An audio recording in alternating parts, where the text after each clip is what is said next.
Hvala lepa. Torej, lep pozdrav vsem tistim, ki še vztrajate v tej borbi. Najjači ostajajo, da so rekli na jugu. Torej, moja naloga je, da tako v nekem splošnem orisu pokažem jugoslovansko odporniško gibanje, njegovo vojaško in politično plat z nekaj več poudarka na drugi polovici vojne. Torej, jugoslovansko osvobodilno gibanje je bilo poleg sovjetskega najmočnejše v Evropi, z zelo izrazitimi političnimi značilnostmi, ki so jim glavni ton dajali komunisti. Ti so, kot vemo, tudi začeli odpor. Imate, če se da, prebrati en odlomek iz njihovega prvega razglasa, razglasnika KPJ, Narodom Jugoslavije 25. julija 1941, torej v začetku organizirane, oborožene ustaje. Torej, organizirali so odpor, hkrati pa so v odpor izkoristili, ali bolje rečeno, imeli so za cilj dva procesa, torej tudi revolucijo. Zakaj jim je to uspelo? To jim je uspelo predvsem zato, ker meščanske politične sile, podobno kot v nekaterih drugih evropskih okupiranih državah, niso bile kos nastalemu položaju. Vlada in vodstva političnih strank so po večini zbežala, tisti deli, ki so ostali, pa so hoteli vsaj navidezno ohranjati svojo oblast in vpliv, običajno s kolaboracijo ali v najboljšem primeru s pasivnim čakanjem na ugodnejše razmere oziroma osvoboditev od zunaj. Ker je v Jugoslaviji pred vojno vladala tudi huda ekonomska in politična kriza, posamezni narodi in manjšine so bili zatirani, so ljudje v odporniškem gibanju videli tudi jamstvo za drugačno politično ureditev po vojni in za odpravo nacionalnih in socialnih krivic. Predstave o tem, kakšna naj bi bila povojna ureditev Jugoslavije, so bile sicer zelo različne, v splošnem pa je bil cilj, poleg osvoboditve,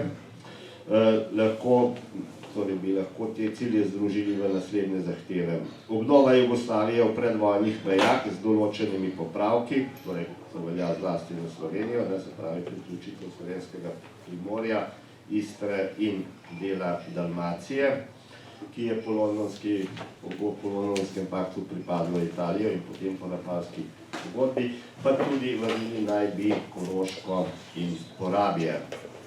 Nacionalna enakopravnost oziroma federativna ureditev in plebiscit o notranji ureditvi, torej vprašanje monarhije ali republike. Komunisti so poleg tega za cilj imeli tudi izvedbo komunistične revolucije. Jugoslovansko osvobodilno gibanje je bilo zelo raznoliko, pečat so mu dajale posebnosti posameznih okolij, različni okupacijski sistemi in različni interesi posameznih narodov in družbenih skupin, tako da o skupnih značilnostih govorimo zelo težko.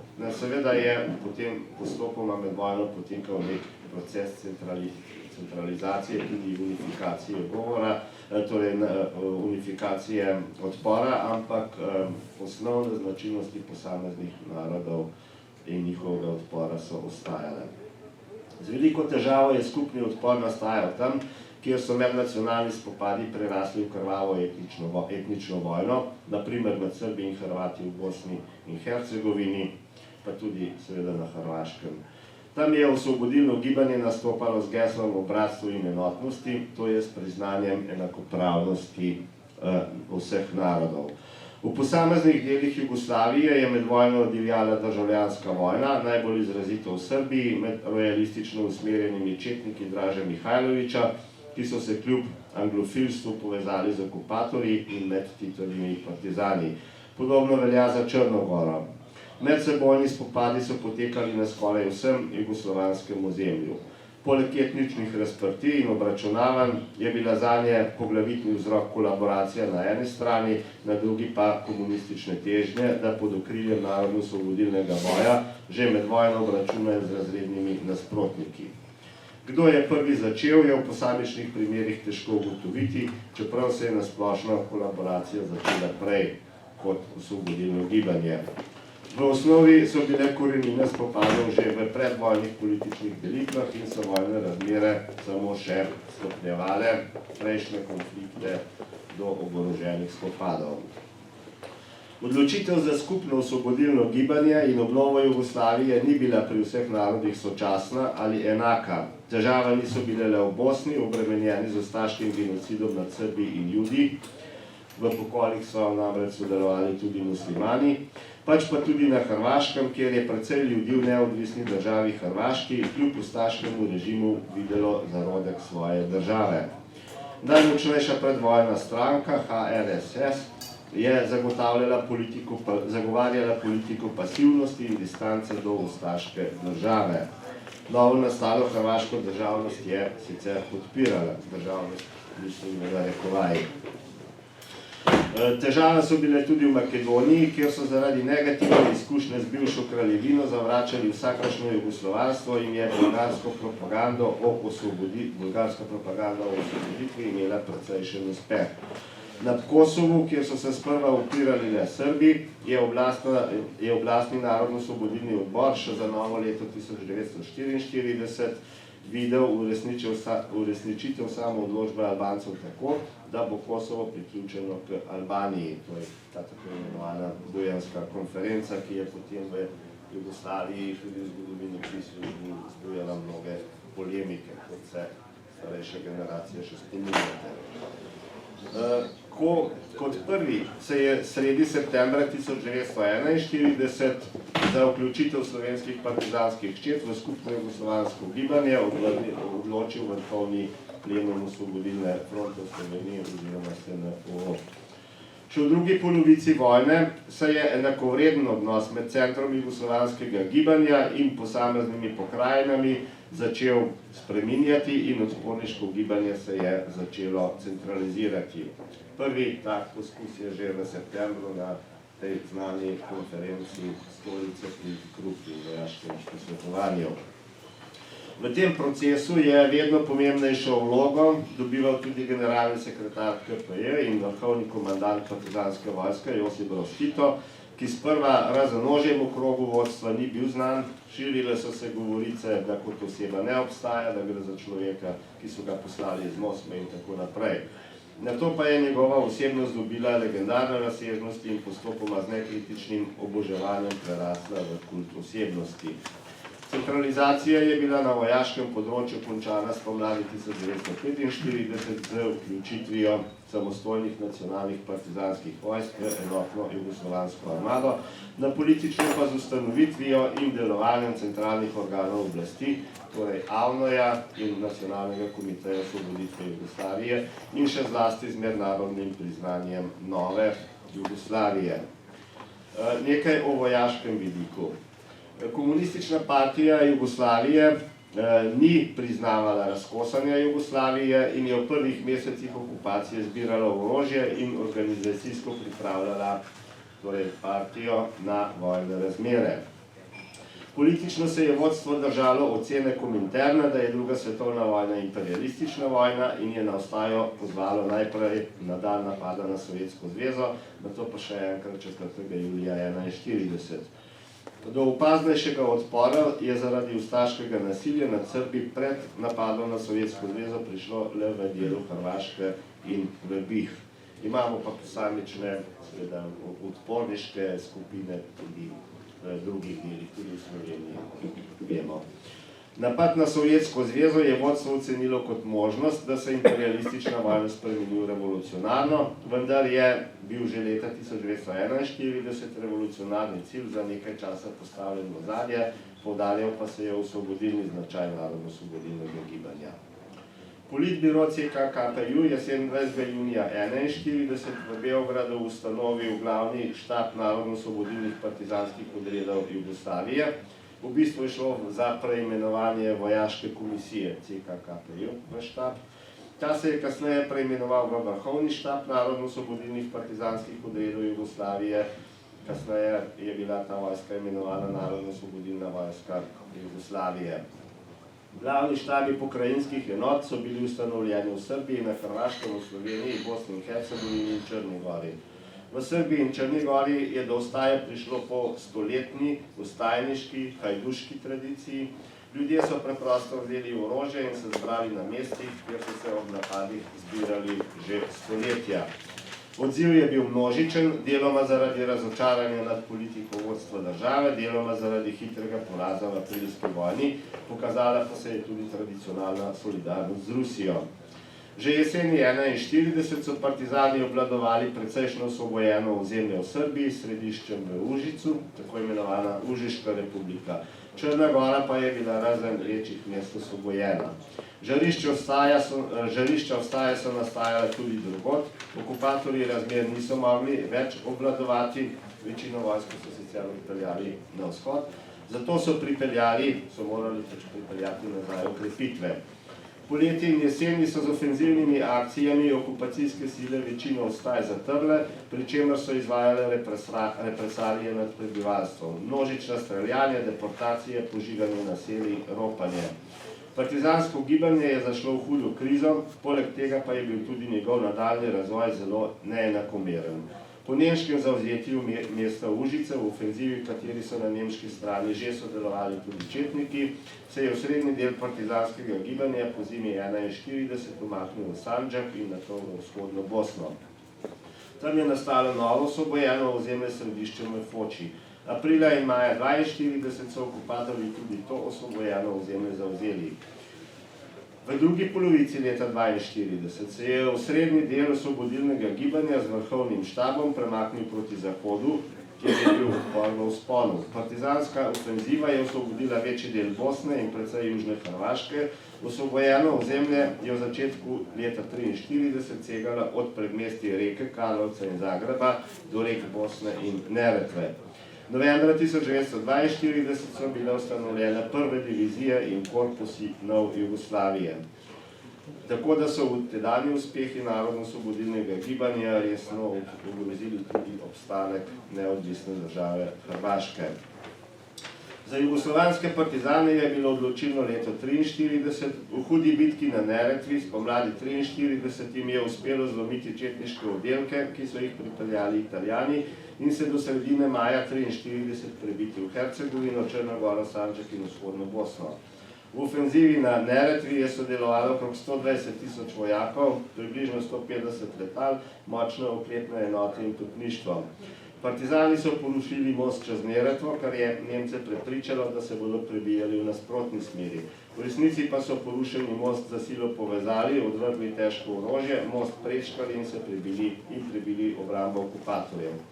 Pri tem so s sabo nosili 4.000 ranjencev, toda večino so Nemci na to zajeli in pobili med ofenzivo na Sutjeski junija 1943.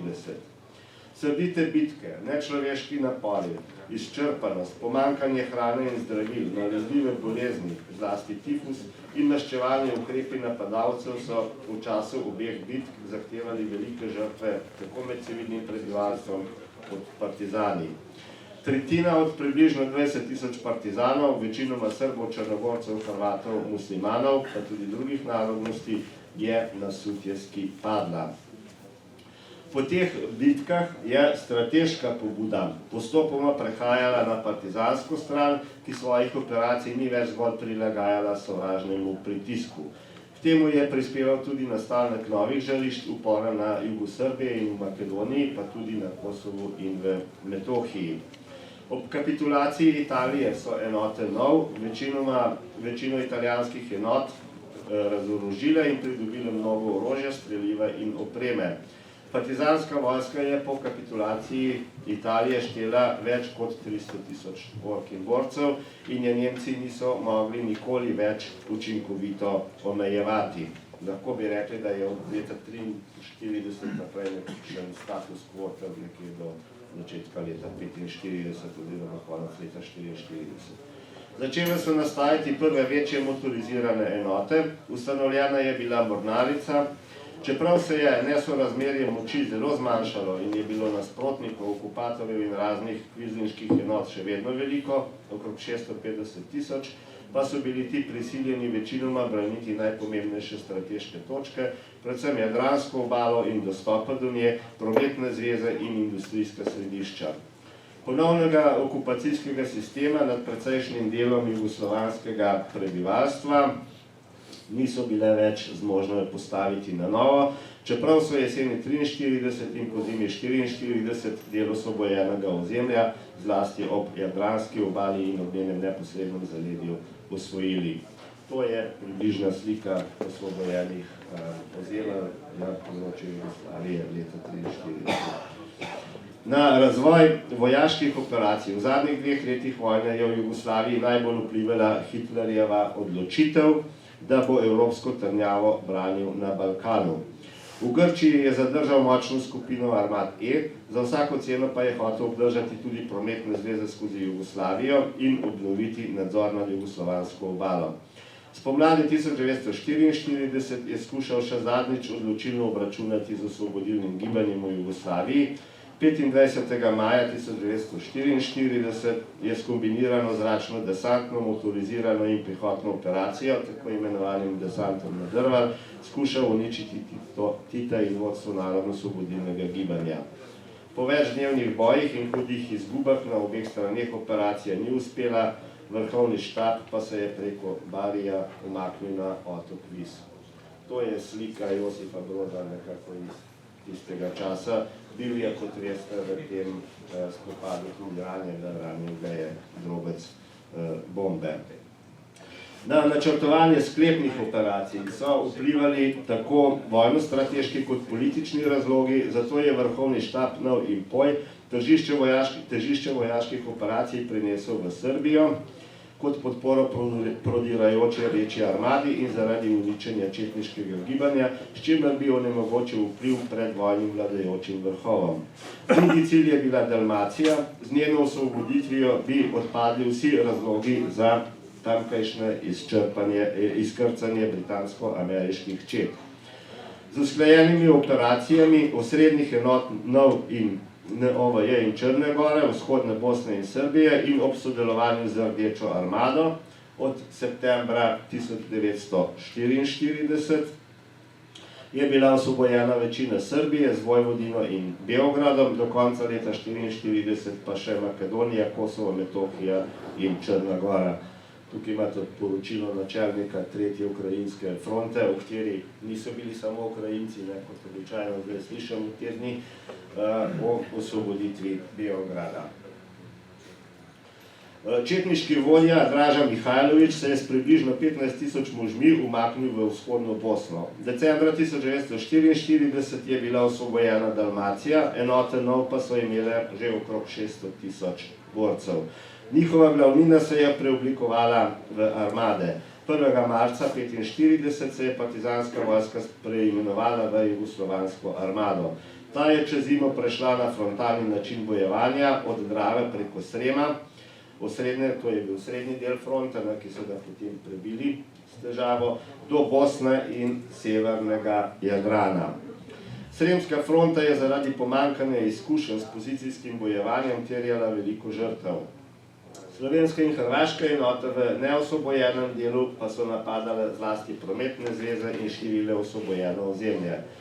Boji so potekali z enotami skupine armade E, ki se je umaknila iz Grčije, okrog 400.000 vojakov, in kvizlinškimi oddelki, okrog 200.000. V zadnji ofenzivi A spomladi 1945 so bile nemške in kvizlinške enote razbite, do 15. maja pa osvobojeno celotno ozemlje predvojne Jugoslavije, Istra s Trstom, Slovensko primorje ter deli Koroške. No, v enem delu sem imel še malce podrobnejši opis o nasilju in medsebojnih spopadih, ampak to bom sedaj izpustil, ker za kaj takega ne bo časa, pa bi končal v tem zadnjem delu z političnim razvojem narodno-osvobodilnega gibanja. Torej, narodno-osvobodilni boj je ves čas usmerjala komunistična partija, ki je do konca vojne ohranila vodilno vlogo. Specifika je edino v Sloveniji, ampak tudi zato seveda danes nimamo časa, niti ni to namenjeno tej temi. Do novembra 1942 je bila sploh, torej komunistična partija, edini politični organ jugoslovanskega odporniškega gibanja, popolnoma je tudi nadzorovala vojsko. Konec novembra 1942 je bilo v Bihaću v Bosni ustanovljeno politično vodstvo Narodno-osvobodilnega gibanja, protifašistični svet Narodne osvoboditve Jugoslavije ali, kot ga poznamo, AVNOJ. V naslednjem letu in pol je prišlo do nastajanja posameznih nacionalnih političnih predstavništev, torej protifašističnih svetov in njihovega tesnejšega povezovanja s centrom, pri čemer sta se Hrvaški protifašistični svet in Zbor poslancev slovenskega naroda prva izrekla za narodno samoodločbo. Slovenci so še posebej vztrajali pri tem, tako da je včasih, kot je bil kritičen, tudi sam Kardelj prihajal celo do pretiravanja. O Jugoslaviji kot federativni državi je vodstvo Jugoslovanskega osvobodilnega gibanja zaradi mednarodne kontinuitete Jugoslavije prvič spregovorilo šele pred drugim zasedanjem AVNOJ-a. No, na tem drugem zasedanju je, kot je znano, prišlo do odločitve, da bo Jugoslavija po vojni enakopravna država 6 republik. AVNOJ se je preimenoval v Vrhovno zakonodajno in izvršno narodno predstavništvo, torej neke vrste enodomni parlament. Izvoljen je bil Nacionalni komite Narodne osvoboditve Jugoslavije kot začasna vlada bodoče demokratične federativne Jugoslavije. Prepovedana je bila vrnitev kralju Petru, to je bil kasneje še predmet razprav in je potem na koncu dobil tričlansko namestništvo. In vzete so bile pristojnosti njegovi vladi, ter potrjena odločitev vodstev Hrvaške in Slovenije o priključitvi ozemelj, ki so po prvi svetovni vojni ostala pod Italijo. Zasedanje je sicer pustilo še mnogo odprtih vprašanj, za katere prav tako nimamo časa, vprašanje Sandžaka, vprašanje avtonomije srbske manjšine na Hrvaškem in tako naprej, tudi vprašanje Kosova in vrsta drugih, ampak vendarle torej je vzpostavila novo federalno strukturo v bodoče Jugoslavije. Po drugem zasedanju AVNOJ je prišlo do dvojnosti oblasti. Doma je imel avtoriteto Nacionalni komite osvoboditve Jugoslavije, mednarodno pa je bila priznana kraljeva vlada, čeprav je antifašistična koalicija že od spomladi priznavala tudi Titovo odporniško gibanje. Kako je potem prišlo do združitve obeh vlad, do sporazuma Tito-Šubašič in tudi o tem, kdo je pravzaprav odločilno prispeval k takemu razpletu. Tukaj so, bi rekel, še kar neki različni pogledi na to. Kolega Pirjevec je zapisal, da Titovo mnenje, da so ga Sovjeti zelo blokirali in da mu je v bistvu pomagal Churchill, kar v resnici tudi drži, bi rekli, ampak nekateri dokumenti, zdaj je bila razstava v ruskem klubu v Ljubljani, kažejo, da je tudi Stalin, to je eden takih dokumentov, tudi Stalin pravzaprav že novembra, torej po drugem zasedanju AVNOJ nekako sugeriral Stalinu, naj vendarle podpira tudi jugoslovansko vlado, s čimer je bila mišljena ta nova Titova vlada. Je bil pa Stalin tisti, je bil pa Churchill tisti, ki je prvi predlagal Stalinu, da se prizna vlada Jugoslavije, to mu je poslal pismo 11. januarja 1945. Takrat v ta razgovor še niso vključili Američanov, čeprav je Churchill to nameraval. In Stalin mu je odgovoril zelo hitro 13. januarja 1945, s čimer je bila, če pustim sedaj ob strani vse te razne konference, ki so, kot veste, sledile, zlasti osrednji dve ali osrednja v Teheranu, pa še seveda tudi nekateri drugi vmesni dogovori, je bila usoda Jugoslavije bolj ali manj končana. 2 stavka, 3 stavka še o stikih s Kominterno in Sovjetsko zvezo ter zahodnimi zavezniki. In s tem bom končal. Torej, stiki so bili tako z enimi kot z drugimi, to imamo zelo dobro dokumentirano, tudi od mlajše generacije zgodovinarjev v zadnjem času, prvi je, kot veste, s tem bolj ali manj začel Dušan Biber, pri čemer pa je seveda obstajal različen pogled tako jugoslovanskega odporniškega gibanja na ene in druge zaveznike, kot razlike tudi v pogledih obeh zaveznikov zahodnih in vzhodnih na jugoslovansko odporniško gibanje. Torej, Komunistična partija Jugoslavije je imela z občasnimi prekinitvami po radiju stalno zvezo s Kominterno, po njeni formalni ukinitvi leta 1943 pa s Stalinom in z Georgijom Dimitrovom, bivšim sekretarjem Kominterne. V glavnem je navodila Kominterna in Stalina ter interese Sovjetske zveze v mednarodni politiki upoštevala, ne pa v celoti, čeprav je imela Sovjetska zveza kot prva država socializma v očeh jugoslovanskega vodstva absolutno prednost pred zahodnimi zavezniki. Odnosi z zahodnimi zavezniki so se začeli vzpostavljati konec maja 1943, ko so k vrhovnemu štabu prišle prve zavezniške misije. Prej so zavezniki podpirali Mihajlovića in mu v javnosti pripisovali partizanske vojaške uspehe, kar je pri partizanih in jugoslovanskemu prebivalstvu vzbujalo jezo in ogorčenje. No, ta odnos je ostal tudi kasneje, to, kar je povedal kolega Bajec, seveda drži, do očetnikov so zlasti Britanci kljub svoje odločitvi za partizane ohranili nek poseben odnos. No, od septembra 1942 so zavezniki začeli Mihajlovića opominjati, naj se začne bojevati, ker se bojujejo le partizani, nato pa so se morali sprijazniti z realnostjo in navezati stike s partizani. Kmalu zatem je sledila tudi vojaška pomoč. Prizadevanja za mednarodno priznanje narodno-osvobodilnega gibanja, še bolj pa za novo Jugoslavijo, so bila dolga in naporna ter odvisna od različnih interesov zaveznikov. Formalno je bilo narodno-osvobodilno gibanje priznano na Teheranski konferenci novembra 1943, to je na konferenci predstavnikov vseh treh največjih držav protifašistične koalicije. Po drugem zasedanju Avnoj se je Tito redno dopisoval ne samo s Stalinom, pač pa tudi s Churchillom. Za kratek čas je bilo poleti 1943 aktualno povezovanje balkanskih odporniških gibanj Jugoslavije, Grčije in Albanije, kasneje še morebiti Bolgarije, s skupnim štabom, za katerega je skrbel Svetozar Vukmanović Tempo, vendar ta štab zaradi nasprotujočih si interesov, že samih sodelujočih, seveda pa tudi zavezniških sil, ni zaživel. Med novim predstavnikom imigrantske vlade in Titom in Šubašičem je prišlo potem do dogovora, ki smo ga že omenjali in nekaj tudi pokazali. Sredi avgusta 1944 se je Tito sestal s Churchillom v Neaplju in Caserti ter obljubil, da v Jugoslaviji ne bo uporabil vojaške sile za uvedbo komunizma. Britanci so se sicer še vedno prizadevali za ohranitev vpliva, pri čemer so zlasti računali na protipartizansko usmerjeno, torej pročetniško Srbijo. Tako so jo namreč sami ocenjevali in v veliki meri ta ocena držala.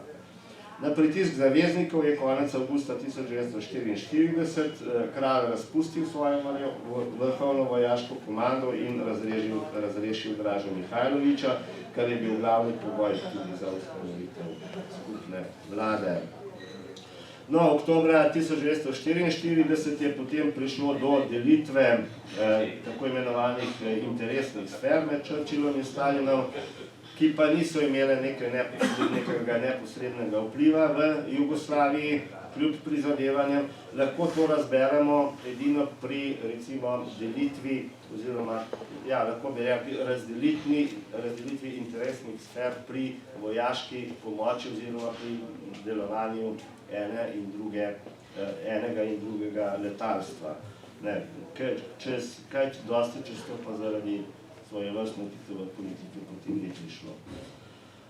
No, po pritiskih iz Moskve in Londona, Terzijalska konferenca februarja 1945, so se pogovori med emigrantsko vlado in NKO-jem nadaljevali in 7. marca je bila ustanovljena enotna začasna vlada Demokratične federativne Jugoslavije.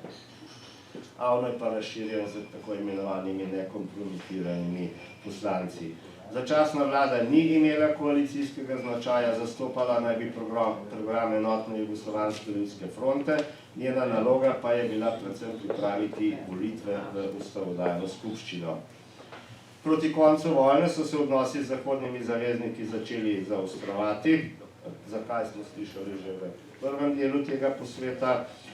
11. aprila 1945 so Tito, Stalin in Molotov v Moskvi podpisali pogodbo o prijateljstvu in sodelovanju. Podobno pogodbo je sicer Sovjetska zveza podpisala tudi s Češko-Slovaško. In ta podpis pogodbe je bil za Churchilla očitni dokaz o tem, da se dogovor o enakem vplivu Sovjetske zveze in Velike Britanije v Jugoslaviji ne bo uresničil. Do še večje zaostritve in hude mednarodne krize pa je prišlo takoj zatem zaradi Istre, Trsta in Slovenskega Primorja. Na tem ozemlju so se, kot vemo, srečale zavezniške in jugoslovanske enote. Nazadnje je bila Jugoslavija prisiljena sprejeti delitev osvobojenega ozemlja na anglo-ameriško in jugoslovansko cono, vendar kljub tej senci hladne vojne, ki se je začela kazati, vendarle velja generalna ocena, da je to zavezništvo zdržalo do konca vojne in da so si slovenski in jugoslovanski partizani tudi pridobili spoštovanje svojih zahodnih zaveznikov. Hvala.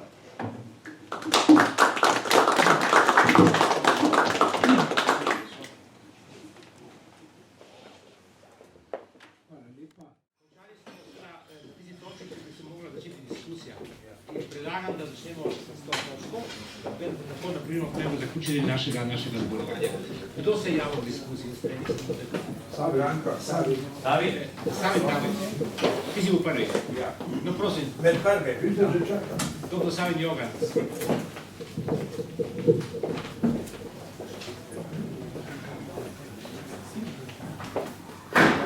Božo Repetu, ki ga ne vidim, ampak Tukaj je tu.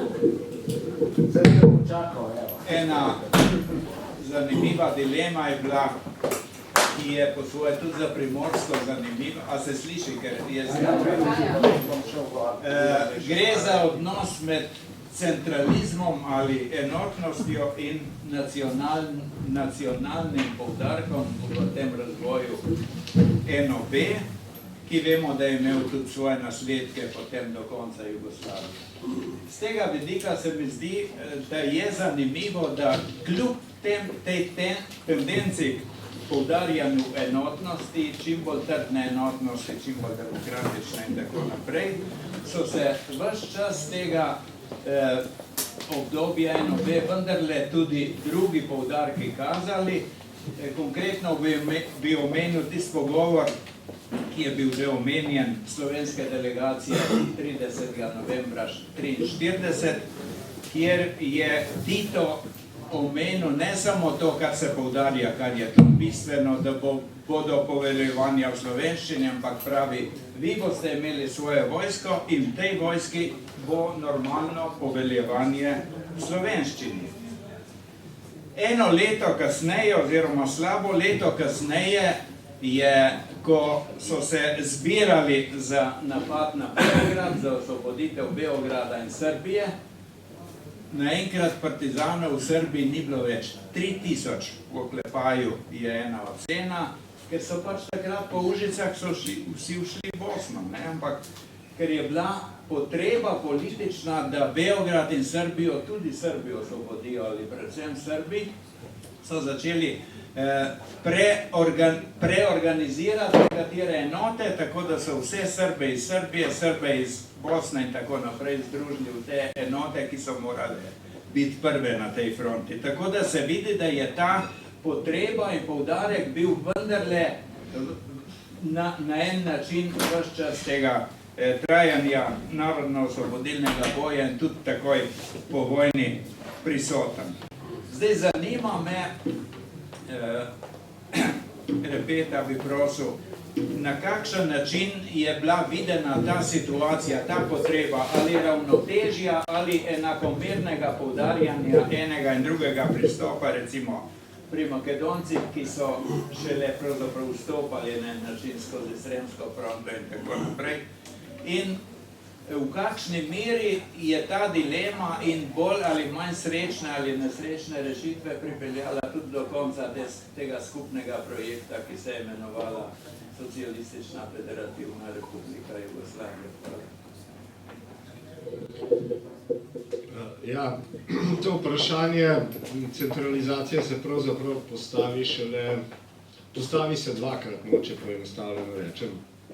Enkrat na začetku, takrat je v velikih delih Jugoslavije prepričanje, da jo ne bo mogoče obnoviti, zlasti z nastankom NDH. Čeprav komunisti v glavnem, imamo neke slovenske dileme, ki jih poznate tudi očitke, bratanje s nacisti in tako naprej.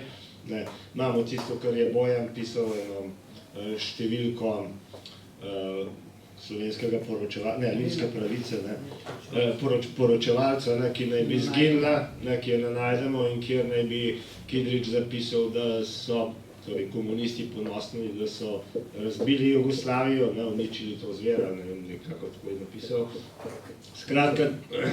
Skratka, nekaj teh dilem je, ampak to so obrobne in prehodne, bi jaz rekel, glede na razvoj dogodka in glede na osrednje gibanje. Ker tudi UDEK je bil izjemno kritičen, priznava, da osrednje, torej Ljubljana in osrednje komunistično vodstvo, da je organiziralo prostovoljce, da ni imelo teh zadev, ampak seveda socialna demagogija po nekaterih delovskih mestih imela učinke. Zdaj, pri NDH je zadeva očitna, da najbrž večina Hrvatov ni verjela v kakšno obnovo Jugoslavije in da so videli v NDH svojo državo. Pri Makedoncih je ta stvar bolj komplicirana.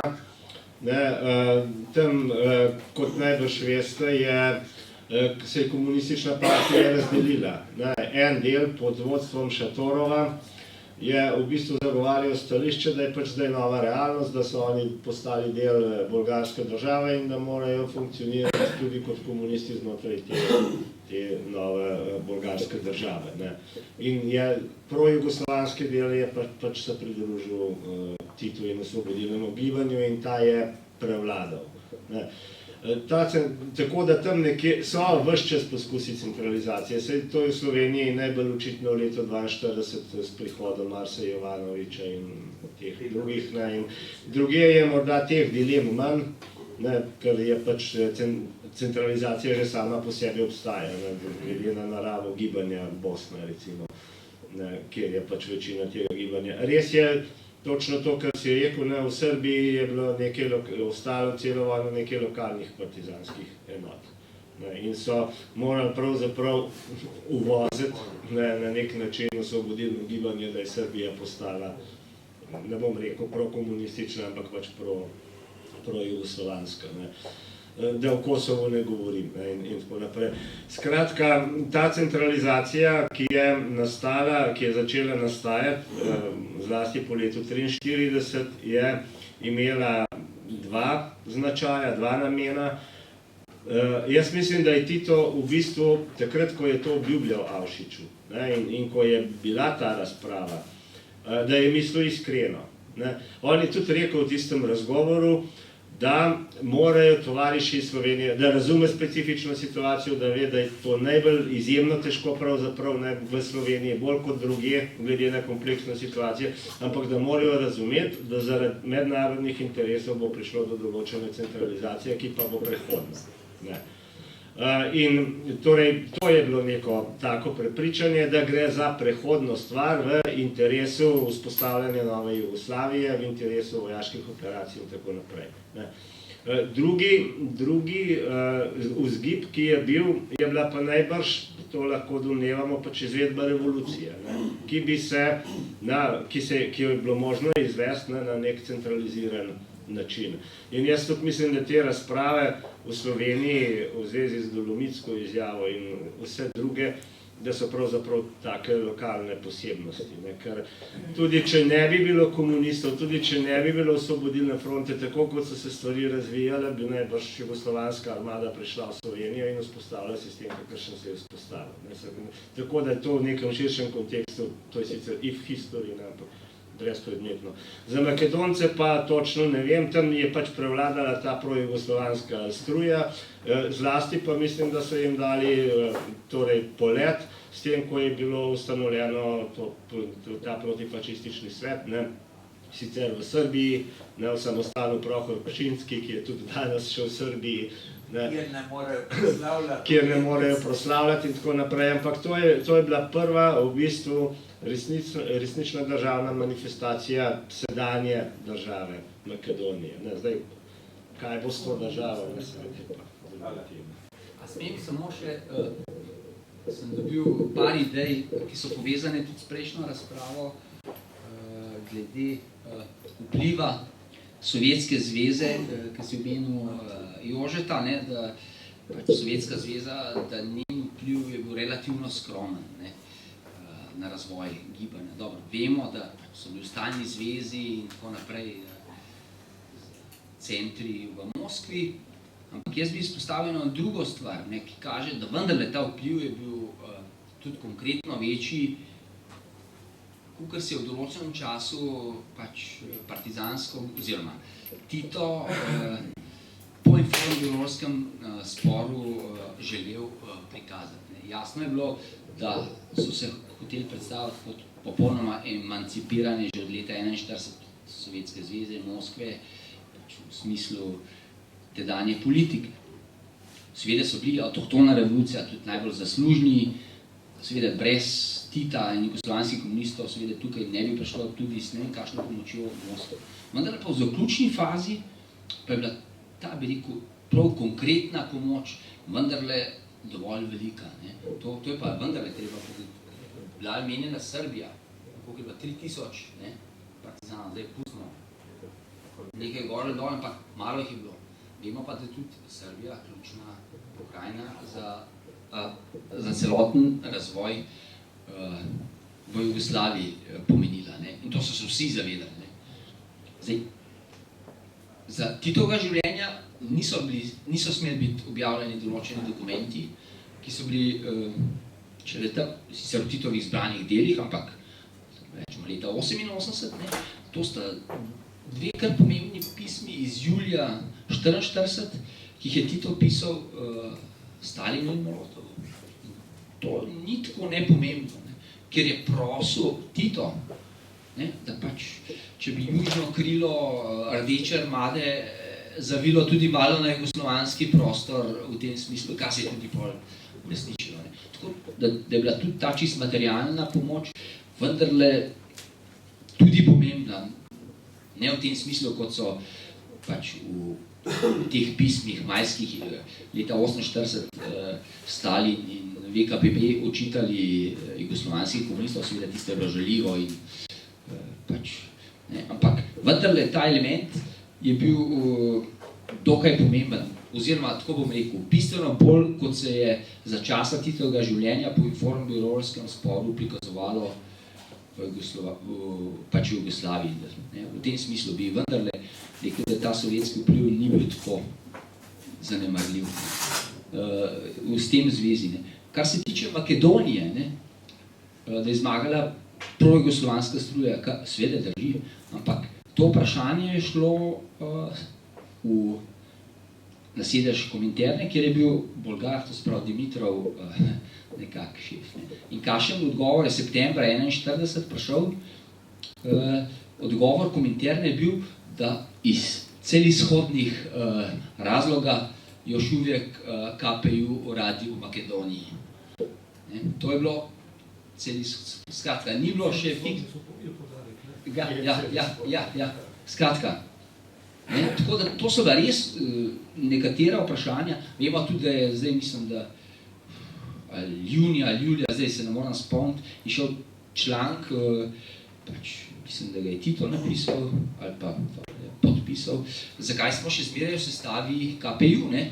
Kar nazorno kaže, da neke dileme vendarle so obstajale, kjer Slovenija, jaz mislim, da kle pravzaprav ni bila, bolj do sveda hrvaške razmere so bile tukaj dosti bolj aktualne, kar ne bi zdaj Kopi nič in vse te obnavljali, ampak samo izpostavili, da nekatere dileme v določenih krogih so vendarle bile, zlasti tako, kot si omenil Šatorova, znana 5. konferenci, ki je bila v Dubravi pri Zagrebu, to je bilo oktobra 40, je mogel Ranković posredati, to je bilo seveda interni razpravi, ko je Šotorov rekel, da je treba iz Makedonije izgnati vse, ki so kolonizirali, sprav srpski živelj je bil pač tudi v Makedonijo pošiljen pač seveda z državnih interesov tedanjih, ne, in je bilo odločno za to, da se popolnoma vse izžene, ne.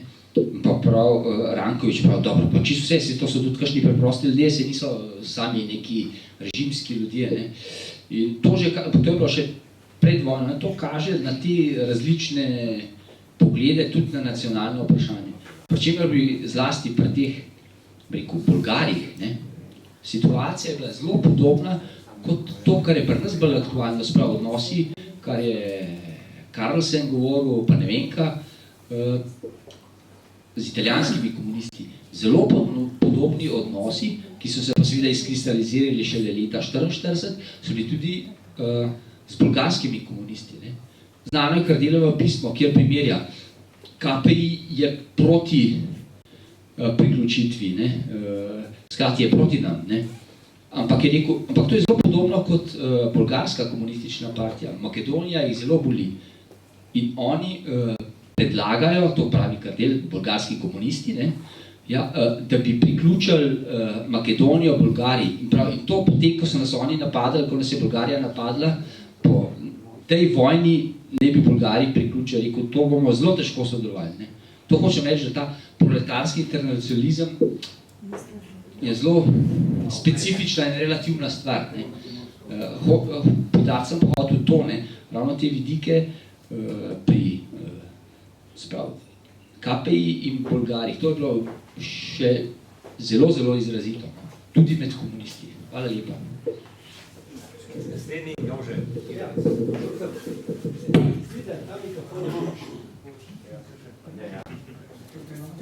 Ja, jaz bi rekel, da vse to, kar smo slišali danes, moram reči, da sem v popolnem sozvočju s tistim, kar so povedali moji kolegi danes zjutraj, ampak bi glede tudi na diskusijo nekaj dodal. Bi rekel predvsem to, da je v bistvu komunistična partija Jugoslavije bila leta 1941 edina moderna stranka v Jugoslaviji. Ker vse ostale so se zgubile in so šle v nacionalistične vode. Edina stranka, ki je uspela ohraniti eno svojo identiteto, je bila komunistična partija Jugoslavije, ki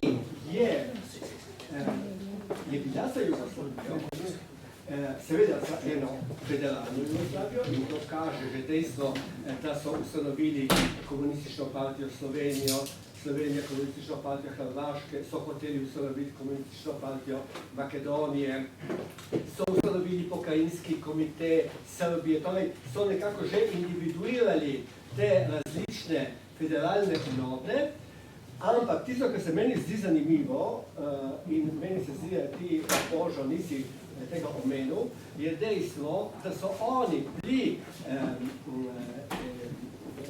aprila 1941 pripravljeni se boriti za državo Jugoslavijo, za kraljevino Jugoslavijo. In so stopili, slišite, ja, so stopili v kontakt z generali, ne samo v Zagrebu, ne bez znanja tista epizoda v Zagrebu, ampak tudi v Beogradu in tudi drugje, in so se ponujali, da bi se borili za obrambo Jugoslavije.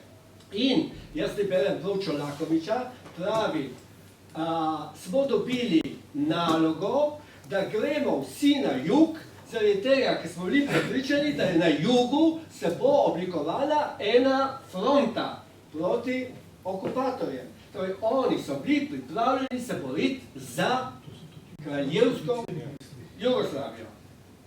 In torej, mi ne bo noben rekel, da so komunisti začeli misliti na odpor šele po 22. juniju 1941. To ni nič res.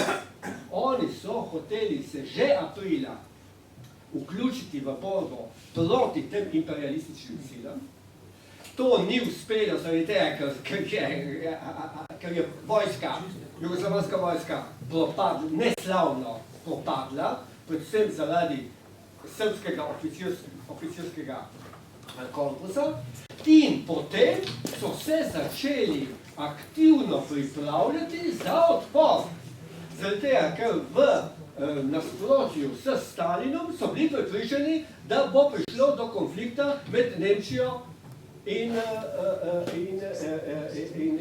Sovjetsko zvezo.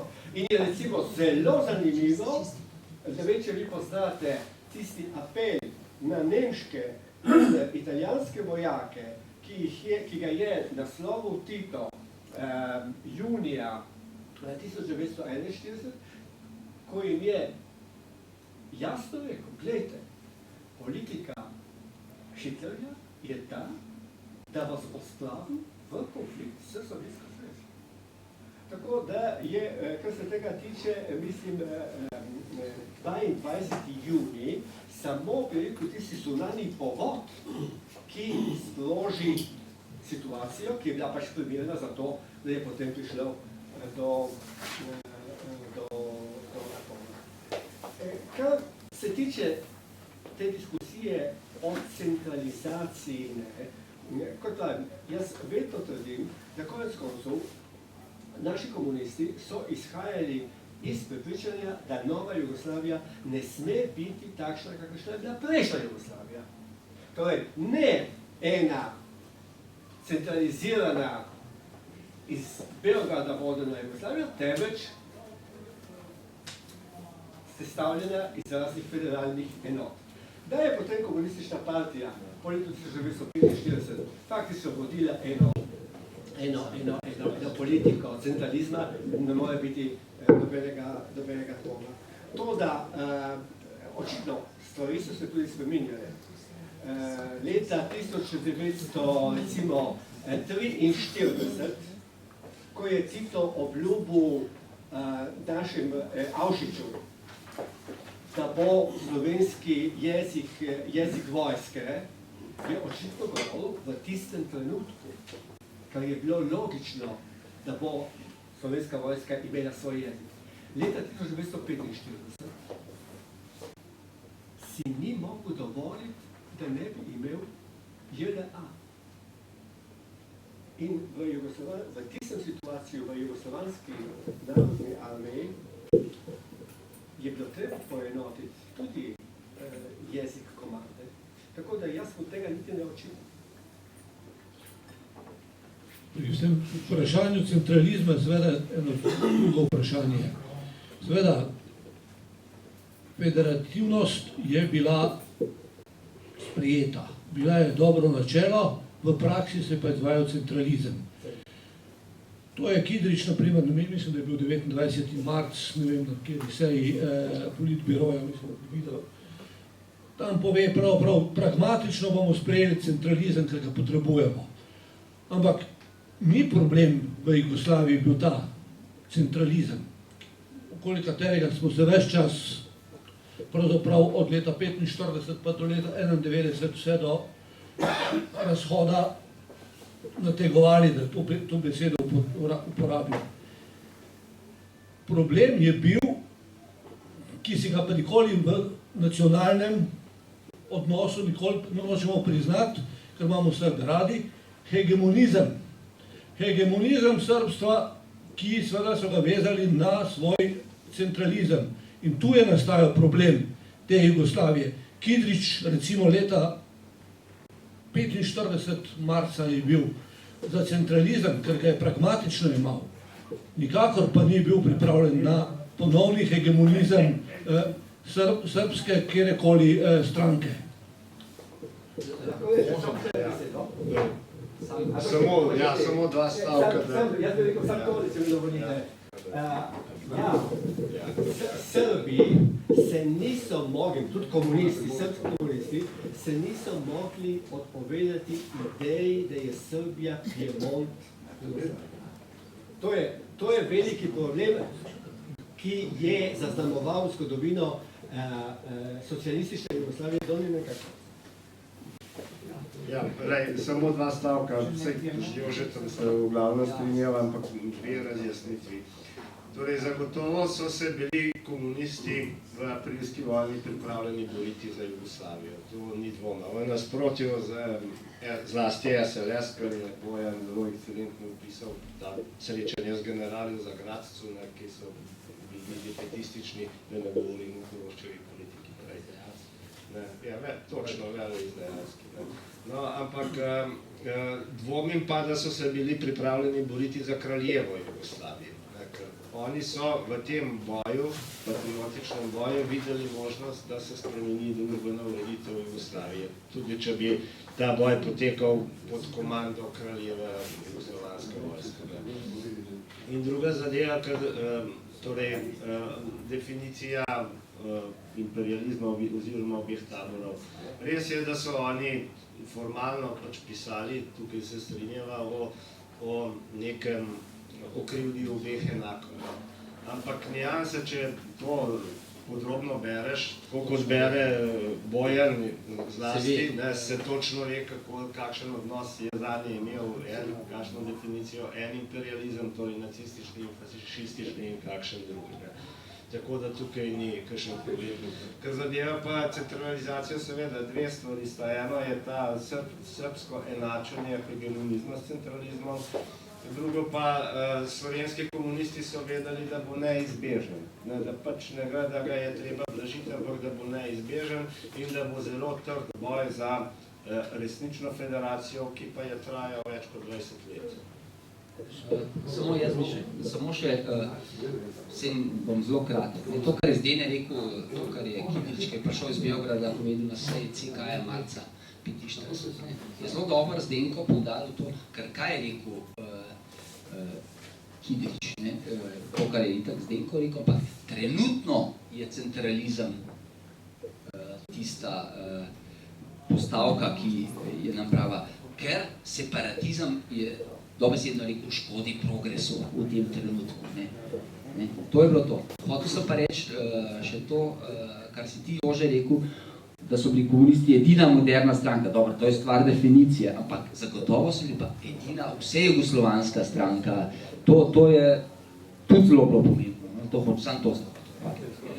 Spoštovani diskutanti in poslušalci, da smo se nekoliko dovolili te teme, prišli smo neke splošne, Primorska nekako ostala v zadju. Mi imamo še 3 referente, ki bo govoril Primorski, zato prosim, držimo se tega dnevnega reda, bomo pa ta centralizem in pa federalizem daj drugače obravnavati. Vendar se mi zdi zelo pravično, da dam še besedo Goru Šinigoju, da pove še on, da ne samo, da bo debata samo diskutanti, Poslušalstvo, drugače ne grem.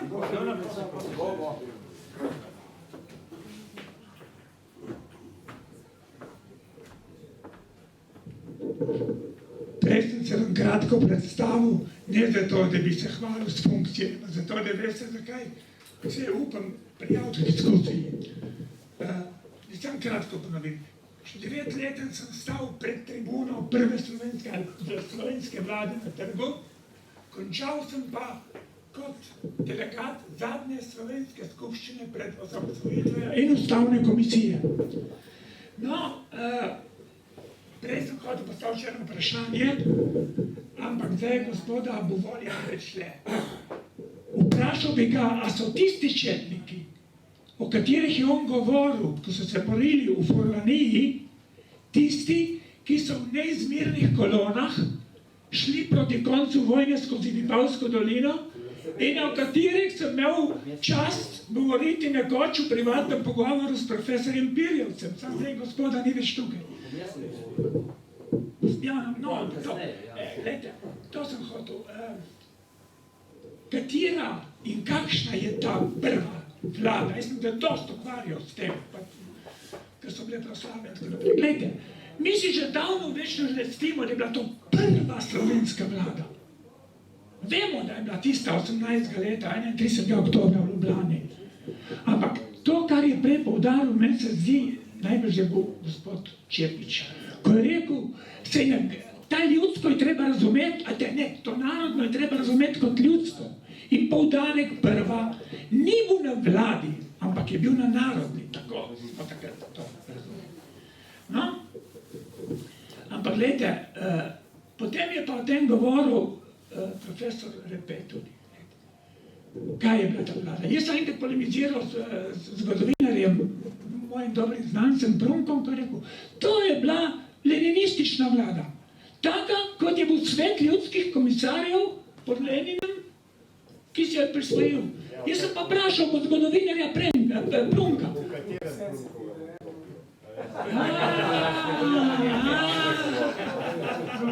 No, jaz sem pa vprašal tole. Kaj pa zbor od poslancev slovenskega naroda, se spomnim, po noči smo morali iti volt, so šli starejši volt, zato da nas niso odkrili. Kaj pa snost v Črnomlju? A to ni nič. In gledajte, kaj vam hoče sam to še, da ne bom predolgo. V tisti dvorani, takrat, in še 10 let, in 20 let po tistem, ko so udeleženci se spominjali te ustanovitve te vlade, so govorili o atributih državnosti. Govorili so o pravici do samoodločbe. Stran 10, Branko. Stran 10. To je brošura o 20-letnici. To je pred ustava, ne tista ustava 31 iz 46. leta, ki je bila ruska. Ampak pred uno ustavo 74. leta je napisal Marjan Brecelj, takratni predsednik naše skupščine republiške, da se je s tem končala faza gradnje lastne državnosti. In dr. Aleš Bebler je pa prav z ustanovitvijo slovenske partizanske vlade je bila dokončno potrjena pravica slovenskega naroda do samoodločbe. Zakaj sem prej povedal, da sem bil član te ustavne komisije za sprejem ustavnih amandmajev, tik pred osamosvojitvijo je bilo to, ne? Zato, ker smo se natančno na te stvari takrat sklicevali. Na te atribute državnosti, ki jih je imela republika. To ni bila ni borba in ni bila ustanovitev neke nove dravske banovine. Je bila ustanovitev republike v okviru Jugoslavije, ampak z atributi državnosti. Na tleh Italije, ja, tako. No, in še zadnjo, samo kratko, pa če Čepiča, ko je govoril o revoluciji države, nekaj od tej države, tudi vem, ker sem pravnik. No, gledajte, sam to povem. Jaz imam raje tiste, ki samo kritizirajo revolucijo, ki pljuvajo po njej, rajši imam tiste, kot tiste na drugi strani, tudi partizane, ki se te revolucije sramujejo in se jih odrekajo. Revolucija je imela dobre in slabe strani. In da končam, ko sem takrat ob znameniti odločbi Ustavnega sodišča polemiziral z Ustavnim sodiščem, oziroma prvenstveno z gospodom Petričem, oni so tam noter rekli, ne moramo upoštevati ničesar, kar je bilo, če je bilo kaj dobrega, ker ne Tita, ne njegovega časa se ne da razcepiti. Točno to so napisali v obrazložitvi ustavne odločbe. Razcepiti. To bi znal postati tudi nekak pravni termin. Ne?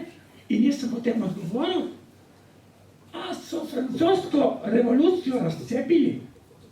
Na vse tisto, kar še danes sprejemamo, in na tisto, ko je izpod giljotin tekla enkrat ena, enkrat druga kri, ampak tekla je v potokih. A so gospoda Eisenhowerja, ki je bil komandant nemških četov v Evropi in je pustil milijon ali pa še več ljudi, vojnih ujetnikov, umret od lakote. Potem je bil pa priljubljeni Ike, predsednik Združenih držav Amerike, so ga tudi razcepili. Tako se da tudi naša revolucija razcepiti. Hvala lepa. Samo glede četnikov, samo eno.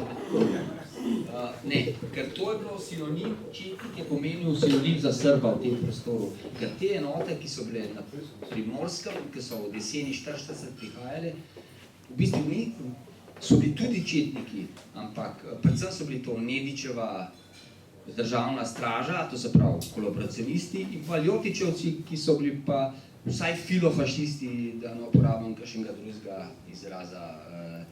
Poleg še tudi bi rekel, ta pravih četnikov, ki so prihajali iz zaledja Dalmacije in Like in Bosne in so se umikali pred vojsko partizansko. Hvala lepa. Samo eno vprašanje postavil, in sicer tole. A je res, da so tudi naši domovlanci si dali na kape četniške znake, zato da so ciljni?